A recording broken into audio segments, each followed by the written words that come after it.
வீரன் பகுதி 11. இந்த கதை குமார் ஸ்டோரியால் உருவாக்கப்பட்டது. நமது சேனலில் வெளிவரும் அனைத்து தொடர்களையும் கேட்க நமது சேனலை உடனே சப்ஸ்கிரைப் செய்து கொள்ளுங்கள். நன்றி. அதை கேட்ட ஆதித்யா, என்ன நம்ம 2 பேரும் பயணிக்க போறோமா என்றான். ஆமா, நான் தான் தட்சகன், பல கலைகளில் கைதேர்ந்தவன் என்று பெருமிதமாக கூறினான். அதை கேட்ட ஆதித்யா புருவத்தை உயர்த்தி, எனக்கு தட்சகன்னா யாருன்னே தெரியாது, இதுல பல கலைகளும் சொல்றீங்க, நான் எந்த கலையிலையுமே சிறந்தவன் இல்ல, அப்படி இருக்க நம்ம 2 பேரும் எதுக்கு சேர்ந்து பயணிக்கணும் என்றான்.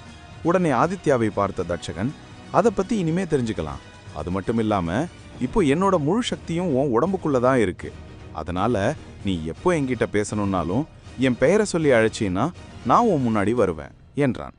நீங்க ஏன் என் உடம்புக்குள்ள இருக்கீங்க என்று ஆதித்யா ஆச்சரியமாக கேட்க, இப்போ இந்த இடம் வேற எங்க இருக்குன்னு நினைச்சிட்டு இருக்க, உன் உடம்புல தான் என்னோட ஆன்மா ஆத்ம பதக்கம் இருக்கு, அதனால இப்போ நீ இருக்கிறதும் அங்கதான் என்றான். பல நாளா என்கிட்ட தான் இருக்கா, அப்போ போன மாதிரியும் இப்படிதான் வந்தனா என்று அவன் அவரிடம் கேட்க, அதற்கு தட்சகன், இல்லை இல்லை, நீ என்னை சந்திப்பது இதுதான் முதல் முறை, ஆனா இந்த இடத்திற்கு முன்பே வந்தாய், ஆனா என்னை சந்திக்க இல்லை என்றான். அதை கேட்ட ஆதித்யா குழப்பமாக, அப்பனா இதுக்கு முன்னாடி இங்க இருந்தது யாரு என்று கேட்க, இதற்கு முன் என்னை பயன்படுத்திய ஒரு ராஜகுரு, அவர்தான் உன்னை தேர்ந்தெடுத்து என்கிட்ட அனுப்பியிருக்காரு என்றான். ஆதித்யாவுக்கு மேலும் குழப்பம் வர, அவன் ஏதோ கேட்க வரும்போது, சரி நிறுத்து, நீ ரொம்ப கேள்வி கேட்கிறாய், இப்போதைக்கு நீ திரும்பி போ, உன்னை பார்க்க மருத்துவர் வந்திருக்காரு என்று தட்சகன் கூற, என்ன சொல்றீங்க என்று கேட்க, சட்டன் அவன் பின்னோக்கி இழுக்கப்பட்டது போல் அந்த இடத்திலிருந்து பின்னோக்கி வந்தான். அங்கே மறைந்திருந்த ஆதித்யா கண் விழித்து பார்த்தபோது மீண்டும் அதே படுக்கையில் படுத்திருந்தான். அப்போது கதவை திறந்து கொண்டு அந்த வயதான முதியவரும் அந்த இளம் பெண்ணும் அவனை நோக்கி வந்தனர். இருவரையும் பார்த்த ஆதித்யா பொறுமையாக கண் விழித்தான். அவன் அருகில் வந்த முதியவர், என்ன குழந்தை, இப்ப எப்படி இருக்க, நல்லா இருக்கியா என்று அன்புடன் விசாரித்தார். ஆதித்யாவும் தலையசைத்தபடி, இப்போ நல்லா இருக்கேன் என்றான். பிறகு அந்த முதியவர் மற்றும் பெண்ணுடன் வெளியே வந்தான். வெளியே வந்து பார்க்கையில் அந்த இடம் ஒரு தரிசு நிலம் போல் காட்சியளித்தது. என்ன, இந்த இடத்துக்கு நேற்றிரவு பேய் மலைன்னு சொன்னீங்க, மலை அடிவாரத்தில் இருக்குன்னு சொன்னீங்க, ஆனா இங்க மலையே காணுமே என்று ஆச்சரியத்துடன் அந்த பெண்ணிடம் கேட்டான். அதற்கு அந்த பெண், பகல் பொழுதில் இந்த இடம் இப்படி தரிசு மாதிரி தான் தெரியும், ஆனா இரவு நேரத்துல இங்கு ஒரு மாயமலை தோன்றும், அந்த மலைக்குள்ளதான் இந்த உலகத்தை சேர்ந்த இறந்த ஆவிகள் அப்புறம் ஆத்மாக்கள் அடைக்கப்பட்டிருக்கு என்றாள். அதை கேட்ட ஆதித்யா விசித்திரமாக, என்னது, இறந்த மனிதர்களின் ஆன்மா இங்கு அடைக்கப்பட்டிருக்கா என்றான். அதற்கு அந்த பெண், அது ஒரு நீண்ட கதை, உனக்கு தெரியாதா, இந்த உலகத்தில் பிறக்கும் ஒவ்வொரு குழந்தைக்கும் இந்த கதையை சொல்லிதான் வளர்ப்பாங்க, உனக்கு தெரியாதுன்னு சொல்றது எனக்கு ஆச்சரியமா இருக்கு என்றாள். அதற்கு ஆதித்யா, எனக்கு அதை பத்தியெல்லாம் எதுவுமே தெரியாதே என்றான். அப்போது அவன் அருகில் வந்த அந்த மூத்த மருத்துவர் புன்னகைத்து கொண்டே, சரி சரி, இப்ப அதை பத்தி பேச வேண்டாம், பொழுது நேரமாச்சு, இனி இங்க நிற்பது ஆபத்து, எல்லோரும் வீட்டுக்குள்ள போங்க என்று கூறினார். உடனே அனைவரும் வீட்டுக்குள் சென்றனர். ஆதித்யாவை அழைத்து கொண்டு அந்த முதியவர் மீண்டும் அவன் தங்கியிருந்த இடத்திற்கு சென்றார். அவர் உள்ளே வந்ததும் கதவையும் வீட்டின் உள்பக்கமாக நிறைய மந்திர தகடுகள் போன்ற பொருட்களை சுற்றிலும் கட்டினார். அதை பார்த்த ஆதித்யா, இதெல்லாம் என்ன என்று கேட்டான்.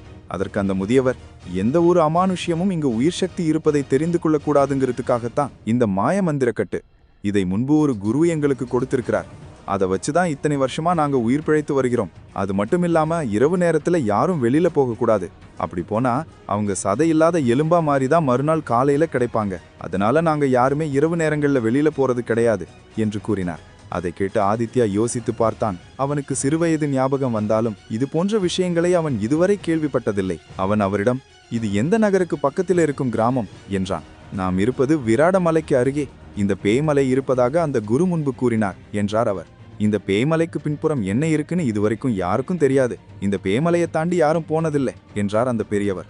அப்படின்னா நீங்க எத்தனை வருஷமா இங்க இருக்கீங்க என்று ஆதித்யா அவரிடம் கேட்க, நான் பல வருஷங்கள் இங்குதான் இருக்கேன், எனக்கு நினைவு தெரிஞ்ச 10 வயசுல இருந்து நான் இங்க இருக்கேன், நானும் இந்த ஊரை சேர்ந்தவன் அல்ல, வெளியில இருந்து இங்க வந்தவன் தான், எப்படி இங்க வந்தான்னு எனக்கு ஞாபகம் இல்லை, உன்ன மாதிரியே சொல்லலாம், ஆனா இங்க இருந்தவங்க எனக்கு சில மருத்துவம் மற்றும் தந்திர கலைகளை கத்துக் கொடுத்தாங்க என்று அந்த முதியவர் கூறினார். அதை கேட்ட ஆதித்யா, அப்படின்னா உங்க அப்பா அம்மா யாரையுமே உங்களுக்கு ஞாபகம் இல்லையா என்றான். இல்லை, எனக்கு இங்க இருக்கிறவங்க தான் இந்த மாதிரி பார்த்துக்கிட்டாங்க, அதனால தான் இங்க இருக்கிறவங்கள பார்த்துக்கணும்னு நான் இவங்களுக்கு உதவியா பல ஆண்டுகளாக இருக்கேன் என்று அவர் கூறினார். அப்போது ஆதித்யா, நம்ம 2 பேர் மட்டும்தான் அந்த மாதிரி இங்க வந்திருக்கோமா, இல்லை வேறு யாரும் வந்திருக்காங்களா என்று கேட்க, இங்க இருக்கிற பல குழந்தைகள் அந்த மாதிரி தான் இந்த இடத்துக்கு மர்மமான முறையில வருவாங்க. சில குழந்தைகளுக்கு அவங்களோட ஞாபக சக்தி இருக்கும், சில குழந்தைகளுக்கு அந்த ஞாபக சக்தி அழிஞ்சிடும். எதனால அப்படி நடக்குதுன்னு இதுவரைக்கும் எங்களால கண்டுபிடிக்க முடியல.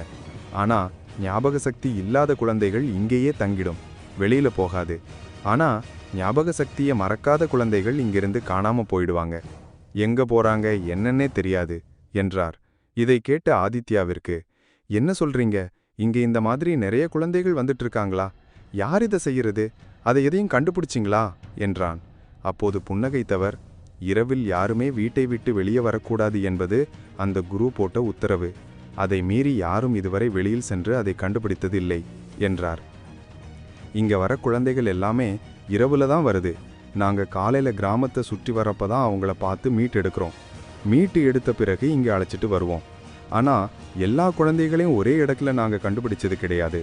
வெவ்வேறு இடத்துல தான் இது வரைக்கும் கண்டுபிடிச்சிருக்கோம். நீ மட்டும்தான் அந்த குகை வாசல்லையே கிடந்த என்றார். இருவரும் அப்படியே பேசிக் கொண்டிருந்தனர். பிறகு இருவரும் தூங்கினர். தூங்கி சிறிது நேரத்திலேயே ஆதித்யாவின் மார்புக்கு நேராக திடீரென ஒரு தங்க ஒளி தோன்றியது. அந்த ஒளியிலிருந்து பூதம் போல் வந்த அந்த உருவம் ஆதித்யாவிடம், உடனே புறப்படு, உனக்கு ஒரு பொக்கிஷம் காத்துக்கிட்டு இருக்கு, அது இங்க தான் இருக்கு, வா போவோம் என்றது.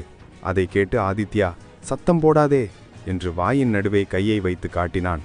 அதற்கு தட்சகன், நான் சொல்றேன்ல, உடனே கிளம்பு இங்கிருந்து என்றது.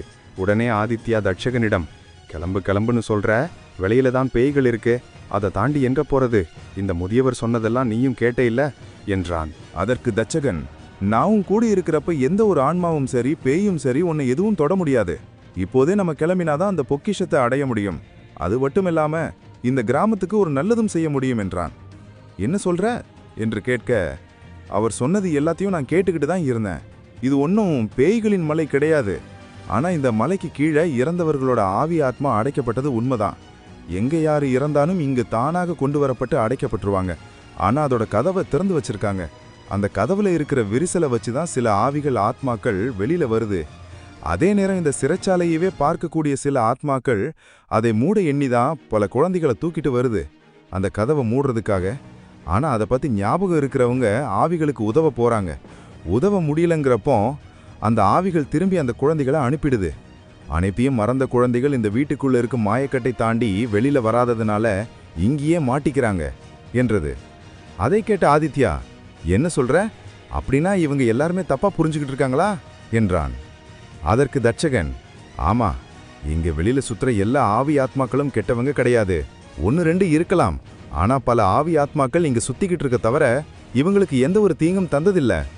ஆவிகள் அவங்களோட மோட்சத்துக்காக தான் ரொம்பவும் பிரயோஜனப்பட்டு இயங்கிக்கிட்டு இருக்காங்க.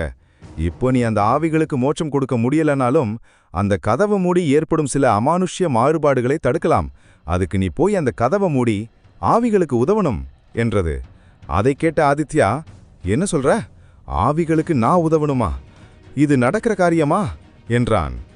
அதற்கு தட்சகன், முடியும். நான் சொல்வது போல் நீ நடம்பினா நிச்சயமா முடியும். அது மட்டுமில்லாம இந்த மலைக்கு கீழே தான் ஒரு மாபெரும் அடக்குமுறை சக்தி அடங்கியிருக்கு. அந்த சக்தினால் உன் உடம்பில் இருக்கிற சக்தியை நம்மால் தூண்ட முடியும் என்றது.